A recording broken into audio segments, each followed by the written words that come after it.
Testing 1 2 1 2. Mic test 1 2 3 4 5 6 7 8 9 10. This is a microphone test. Can you hear me? You guys can hear me. Can you hear me, Vanessa? How is that? 1 2 3. Hello. Hello. We got one more plugging in here.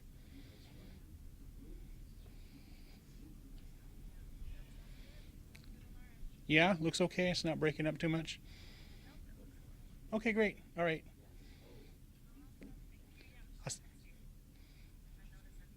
It's not like there's anything I could do.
Can do just one more mic check. We're here at the police station. Everything should be starting next couple of minutes, and I just want to make sure everyone has good levels. Are we good? Okay. I'm glad y'all could come here because I wanted to discuss how much you guys are going to pay me today. Perfect. All right.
white balance? Okay, so we're not going live in here. I just want to give you a 5-minute warning. I have the proper spelling of everybody who's going to be up here involved so that you guys have the information available. As we know, the list of speakers that we have is on that media opportunity that I gave you. I'll go over their names. It's the proper spellings as well as their agencies up there. We have Assistant Chief Ed DeCastro with the Phoenix Police Department. There's Assistant Special Agent in Charge, Matthew Schaefer, FBI Phoenix Field Office. State Attorney General Chris Mays is here. And then we have County Attorney Rachel Mitchell, who is also will be speaking. Behind them, you'll see 4 different uniformed personnel. These are going to be our special guests that are involved, or their agencies are involved in this operation itself.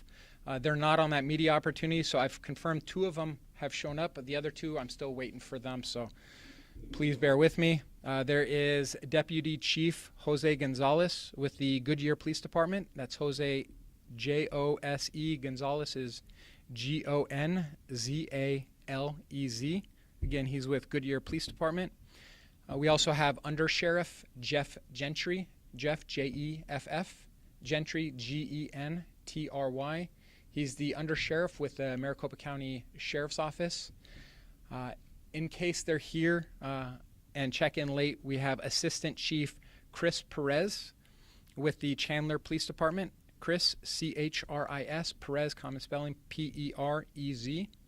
Again, he's with Chandler Police Department. And then we have Commander Chris Blooming with Scottsdale Police Department. That's Chris, C-H-R-I-S, Bloomling, B-L-U-M-L-I-N-G. With that being said, I did ask the speakers if they would like to stick around afterwards if you had any questions that you want to follow up with them specifically concerning this operation and the internet crimes against children topic. They have agreed that they will stick around after the Q&A session with Chief DeCastro, so we'll bring them back out and you can go ahead and separate. So I asked when we do get to that point if you can kind of keep the volume down. I'm sure you guys would like to partition the room and use the blue curtain backdrops for your individual interviews if that's something that you'd like. All right, any questions? All righty. Well, without further ado, mic checks are good. Everybody's ready to go? Excellent.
Good afternoon. First and foremost, I want to thank everybody on the stage, everybody from media showing up. When we invite you to a situation like this, an operation that was very successful, this is something that we want the community to know that this is happening constantly.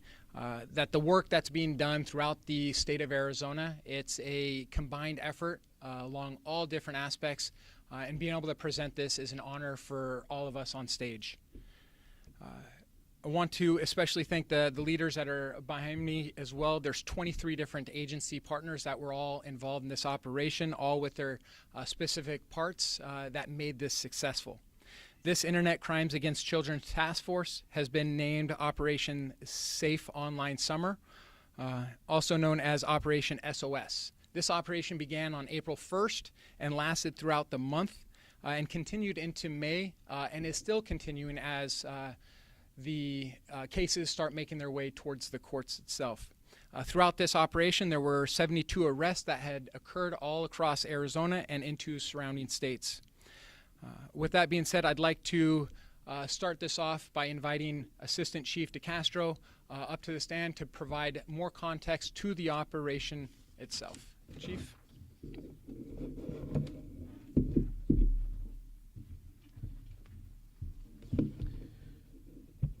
Good morning. Thank you for being here.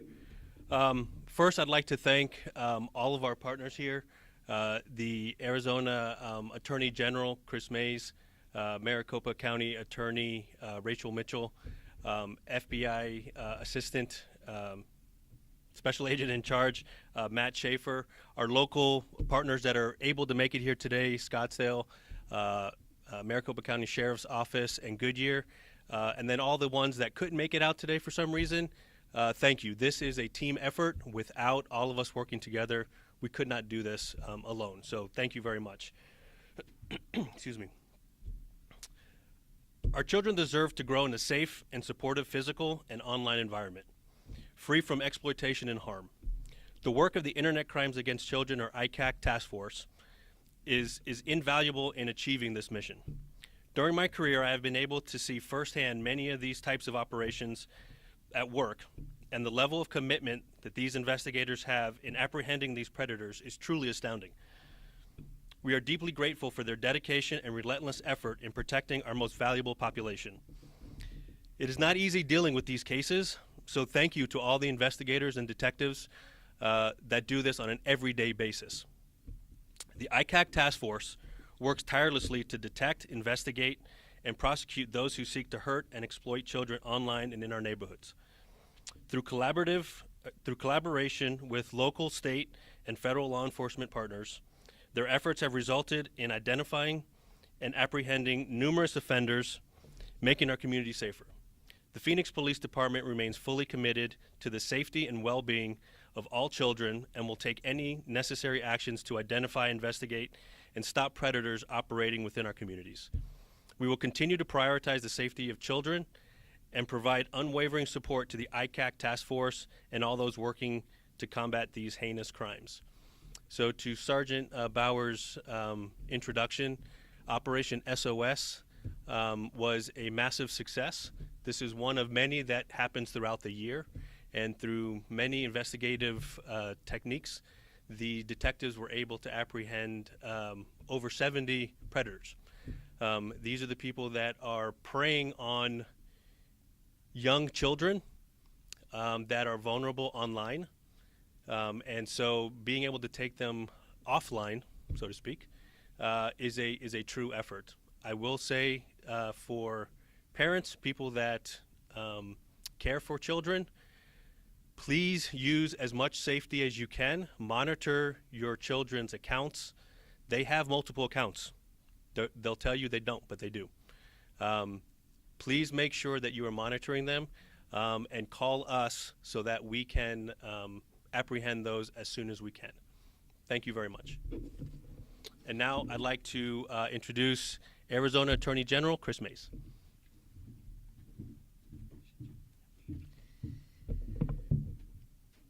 Good afternoon. First, I want to thank the Phoenix Police Department for hosting this press conference, and the entire Arizona Internet Crimes Against Children Task Force for leading this absolutely critical effort. And thank you to all of our partners for being with us today. This kind of broad and unified collaboration is exactly what it takes to confront the threat of online child exploitation. Operation Safe Online Summer is an example of law enforcement at its best. Agencies that are working together with one goal, and that is protecting our children. Over the course of a month, this task force carried out more than 240 search warrants, made 72 arrests, and identified dozens of victims, some of whom were actively being exploited. Those numbers, quite frankly, are staggering. But more important than those statistics are the lives that are impacted. Every child rescued, every predator taken off the streets represents justice and a safer future for Arizonans. I want to especially recognize the staff from the Arizona Attorney General's office, our investigators, our prosecutors, and our victim advocates who work hard to protect Arizonans every single day of the year. My office is fully committed to working to bring these offenders to justice and supporting survivors every step of the way. And we know that online threats do not stop at city, county, or state lines. That's why continued partnerships among law enforcement agencies is absolutely essential, and why my office remains fully committed to this work.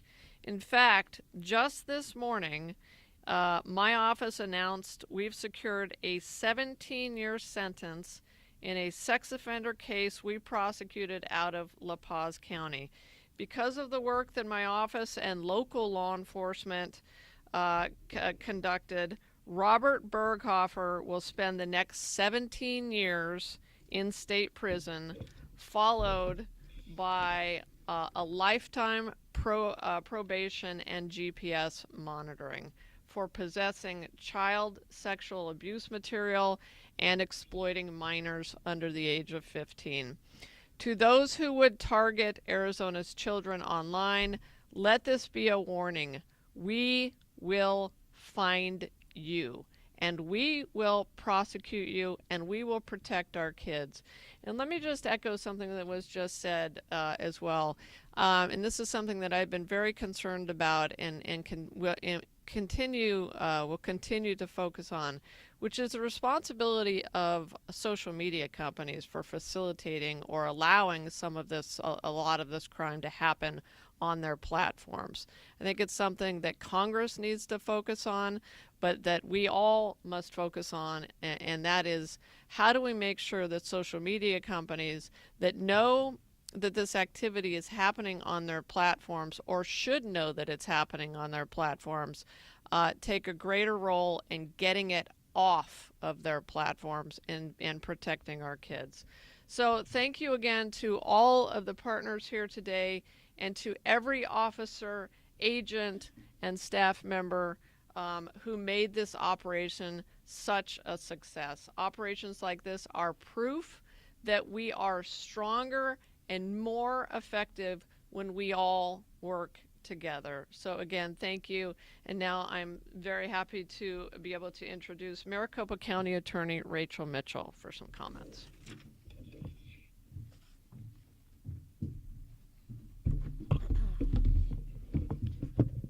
Thank you very much, Attorney General Mays. I want to echo what you said. It is very rewarding to stand up here to be part of such a large effort. We have, the FBI at the federal level, as well as state partners at the Attorney General's office and Phoenix Police Department for hosting this, as well as the many other partners that are represented here and who also could not make it, 23 different agencies in all. You know, every day at the Maricopa County Attorney's Office, we see new cases of predators targeting and exploiting children online. I worked with the individuals who make up the ICAC detectives and personnel for many years, and I can tell you they are an impressive group of people who spend their careers looking at things that would horrify most people in order to protect children. So I know how hard their job is, and I know that they work tirelessly to stop it. But they can't do it alone. We can't do it alone. Parents, we need you in this fight. That's why my office has created a new phase of our Report, Don't Repost campaign called Cyber Predators, Real Risks. We are continually adding resources to the Maricopa County Attorney's Office website so you can spot the warning signs of grooming, luring, and sex trafficking before your child becomes a victim. Just today, we added new information and a video about the importance of being a trusted adult. That means having someone in your kid's life who they feel safe going to when they're in trouble. Ideally, that will be you. But we recognize that sometimes, for a range of reasons, it may need to be somebody else that you know about and that you approve.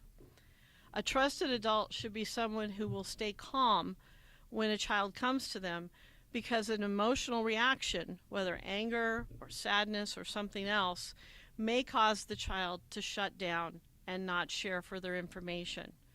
It's someone who will listen without judgment and then help the child by reporting it to the police. Reporting not only protects that child, but all the other children that predator may come in contact with. Because we know this, cyber predators don't just target one kid. They find and groom multiple kids and take advantage of the ones who respond to their requests for sexual material. If this has happened to you, you may feel like you're the only one that this has happened to with this person. Let me assure you, you are not the only one. The grooming happens primarily on social media and messaging apps, but it can also happen through gaming. So parents, stay vigilant. We hear that a lot. Stay vigilant, but let me tell you what I mean by that. Staying vigilant means regularly checking your child's phone, computer, and gaming devices. Not only do you need to know who they're talking to, but what games and apps they are using. And I know this is a frightening thing to say for people, but you need to learn how these apps work. Familiarize yourself with Vault apps, which are secret apps that can be used to hide messages, photos, and videos behind a password. And be aware that these kinds of apps can be disguised as something seemingly harmless, like a calculator. But tech is only a part of it. You stay vigilant by having regular conversations with your kids about the dangers that are lurking online. Teach them about the differences between friends in real life and strangers that they meet online. Talk to them about what they will do if someone asks them for photos or videos. Warn them about the risks of sexting and the serious consequences it can have, even years down the road. You can stay vigilant by deciding not to wait, because these talks need to start now. They need to start at a young age, before your child has regular access to the phone and the internet. So when the time comes, you're ready and your child is ready to make better and safer choices. So take 5 minutes today.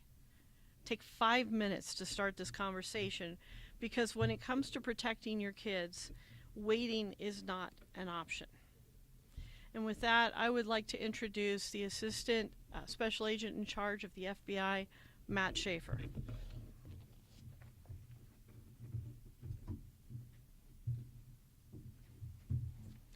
Thank you, Rachel.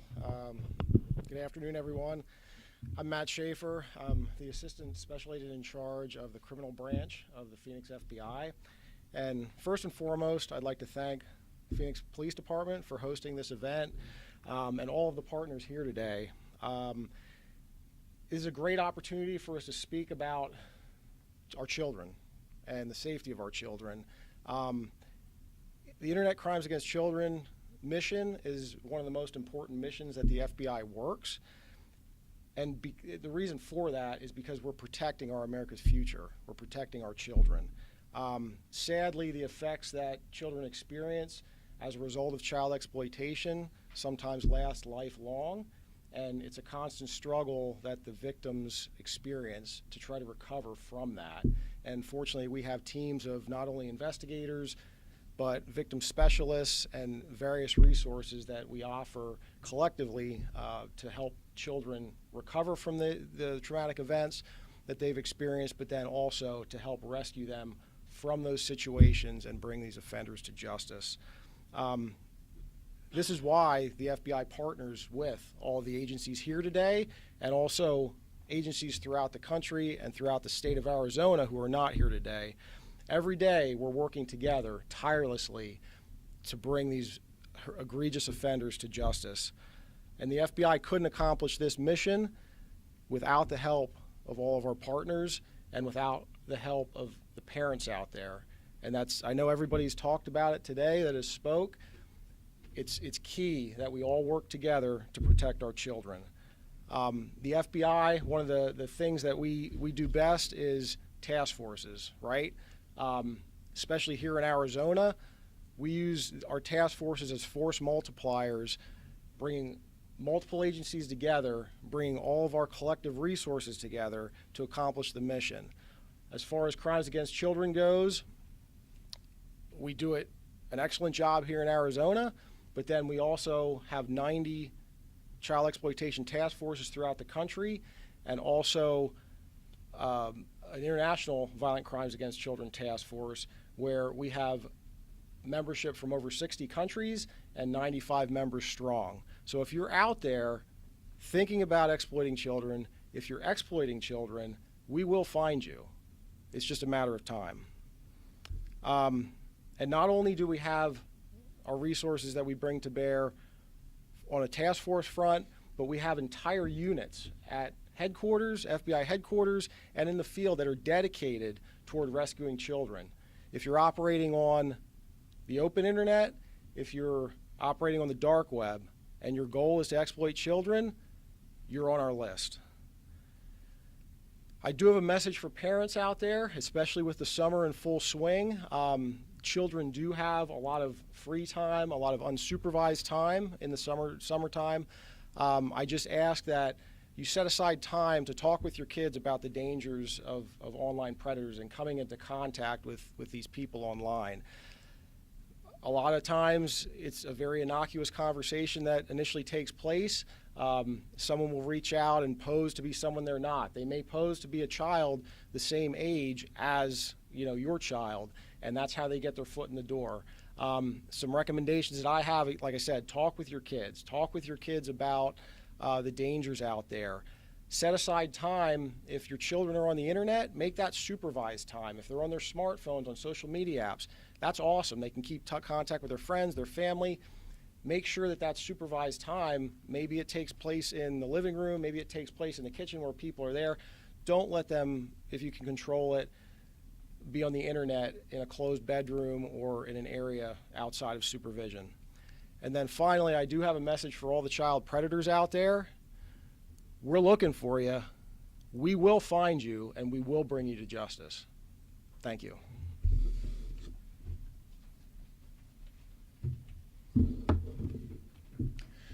Again, I want to reiterate how nice it is to have all these folks out here, all the different partners, to really showing the collectiveness of what these task forces do and how they solve the crimes that are facing our city, our community, and our state.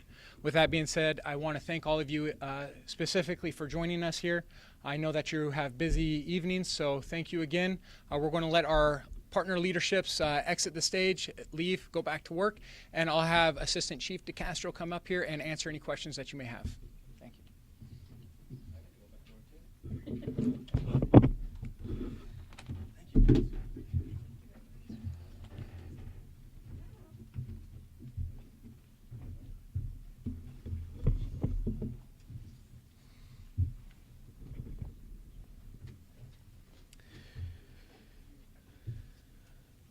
So I will answer as many questions as I can. I'm not going to get too much into any specific details of any one investigation.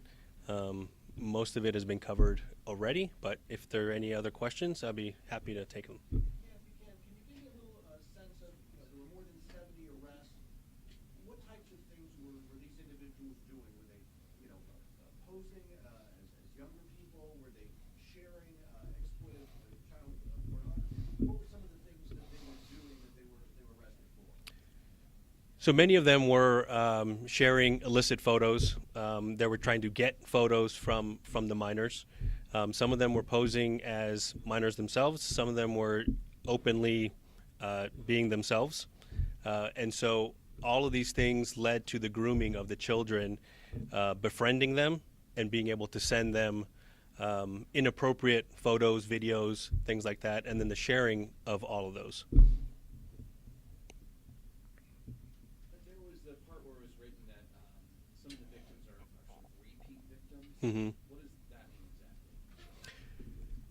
So unfortunately, once somebody's photo or video goes online and it's shared, it can never really be deleted. We try to do the best we can. So sometimes each time that happens, they become victimized. And so we have some victims where these photos keep showing up, and so they become repeat victims, so to speak. So this could have been a victim from a different task force where they were Correct. identified, and now here they are again. Correct. What do you It's one of those things that this is the one crime that there is no person out there that can argue that these people need to go to jail. And so, like the FBI Schaefer said, there's 90 task forces out there nationwide, and the internet is open. So it crosses states, it crosses countries. I think it was 60 terabytes of information that we collected with all of these people arrested. That is a massive amount of photos, videos, communications between the victims and the suspects. So it is a huge problem, and that's why we try to ask the parents to really get involved, because that's really the only way we're going to try to get it from the beginning. Can you say how long one of those repeat victims, was this 20 years ago that they've been victimized over and over? Yeah. How long is this time? That I don't know. I can get back to you on that. I don't know specifically the time frame, but it is usually they keep going back and forth constantly. So there is a way that we can try to see the same images coming up over and over to verify the validity of a photograph. Were there any victims that made contact online and then lured off online and personal contact? There were some that were yes, that were attempted to, yes. Yeah, so that's what they try to do. They try to meet some of these people besides just the pictures. They try to meet with them so that they can perform sex acts with them. And so they do try to set up meetings. And so then we're able to intercept those at that moment. In trying to give the public a sense of how these predators operate, obviously they're very good at what they do as far as Yes. posing and pretending to be somebody they're not. How good are they at persuading children? Yeah, they are extremely good. So they assume that persona of either a child or somebody who wants to befriend this boy or girl that's online. They're very good at the language, at the idioms that children use nowadays. They know how to text correctly with the correct abbreviations and things like that. And then it's a slow grooming process. They don't just immediately say, send me a picture. It's, hey, let's be friends. How are you? They find vulnerable children that are having problems and issues, and they become their best friend. They try to help them, and they slowly get them into their world, and then they start to ask them more explicit, illicit type of directions for them to do. So that, yeah, they are very good at what they do.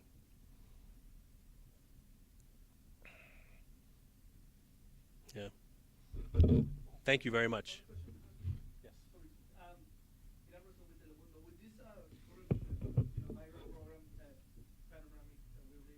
Mhm. Does the migrant status is an impediment for report these crimes? I mean, some people, either by shame or by fear, they don't report because they don't want to have any approach to the community or police. Yeah, we have not seen that.